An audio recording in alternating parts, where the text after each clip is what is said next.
Hi there. In this video, I want to tackle the subject of what are the risks of running a social enterprise and how can you manage those risks? That's a very good question.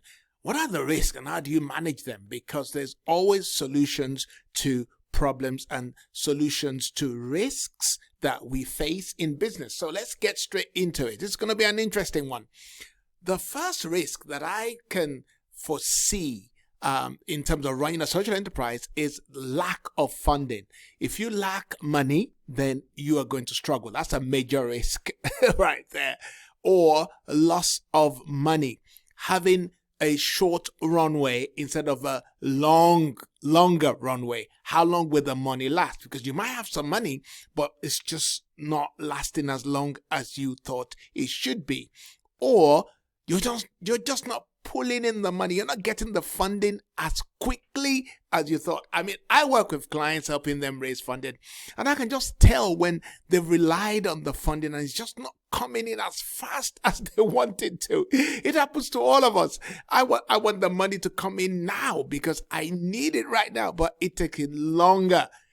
If that persists in a business, the business could actually get in trouble. So how do you manage this? Well, one of the ways that I think you could manage it is to know your costs ahead.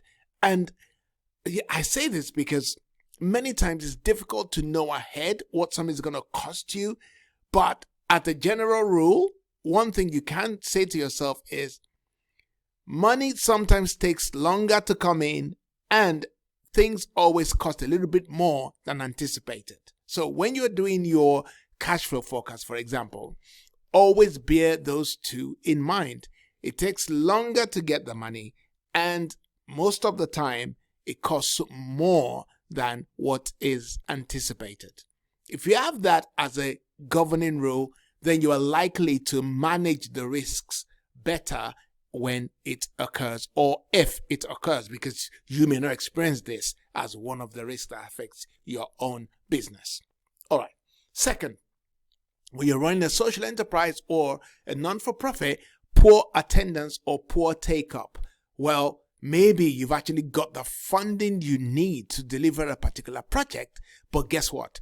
People are just not showing up. You've done so many ads and you've been on so many platforms, but you're just not getting the attendees. I'm telling you that it can happen. It's happened to some people. They've actually got the money to deliver a project to a group of people, but those people that they need are not coming.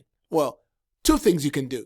Can you renegotiate with your funder to deliver a variance of that particular project? Because sometimes they will allow you to do that. They would say, okay, you want to deliver to the over 25, but you know you can deliver this to the under 25, so do it. Deliver it to the under 25 then. They might accept that, or they may not, but it's always worth asking if you've tried other things. But to combat that in future, it's because the research was not done properly.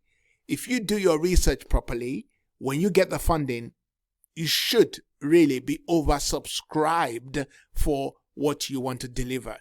Because if you have asked the right people, and they've given you consent and it's free, they're more likely to show up. So doing your research is another solution to mitigate that risk.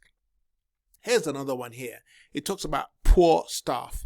You know, your staff are just not measuring up. They're just not delivering.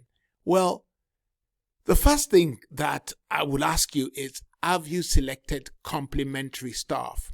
Because sometimes as social enterprise owners and founders, we tend to choose people who are like us. Oh, that's a problem. Choose people who complement you and also have experience. So if you have staff that are just not delivering, you need to ask yourself that question first. Have I got the right people on board? Are they passionate about the solution we're trying to bring to the market?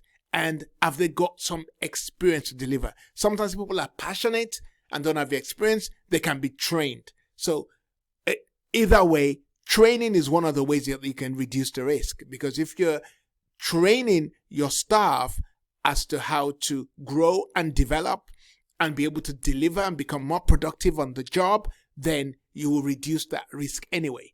But you got to get in the right people. You got to get in the type of person that really wants to do the job. All right. Number 4 risk is the risk of burning out. And this is a real one here. A lot of social entrepreneurs, they do everything themselves. They are the ones that, are doing the admin, they're doing the sales, they're doing the applications, they're seeing the potential beneficiaries, they're seeing the partners. You know what? If you have people, or make sure you have people who take some of this workload off you, it's just no point, because if you don't, you will burn out. You got to have others working with you. Hey, let go of some of that money and pay someone else to do the things that are burdensome for you and focus on what you are good at. Okay, number 5, competition. Wow. Competition can be a major source of problems. New competitors come on board with quicker and better means of delivering or engaging with the potential beneficiaries. And if you're not innovative enough, you are going to be swept under. So one of the ways to reduce that risk is to continuously develop and promote your uniqueness. Develop your offering, develop your services, keep developing your products. Don't sit there and say, we've got it made. This product is selling now, so it's the best thing since sliced bread.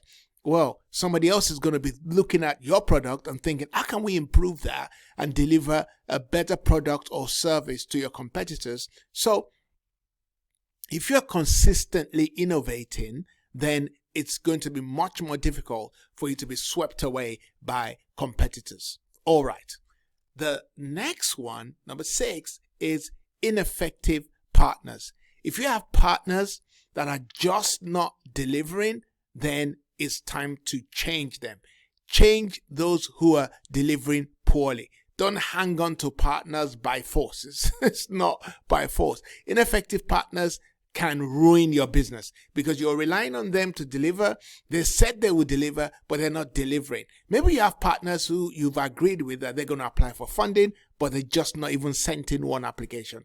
Well, that's wrong. So you need to give up on poor organizations that are not delivering and sign up new partners who you know are going to deliver. So that's really important. Hey, we've come to the end of this video. So what do you think? How do you want to go forward from here? Are you managing any risks right now? Or what are the other risks that I've not mentioned that you think are critical to the success of the organization that need to be mitigated? Please put that in the description box below. Let's get a conversation going. I would love to answer all your questions and comments. Thank you so much for hanging around and watching this video to the end. It's been so great to have you.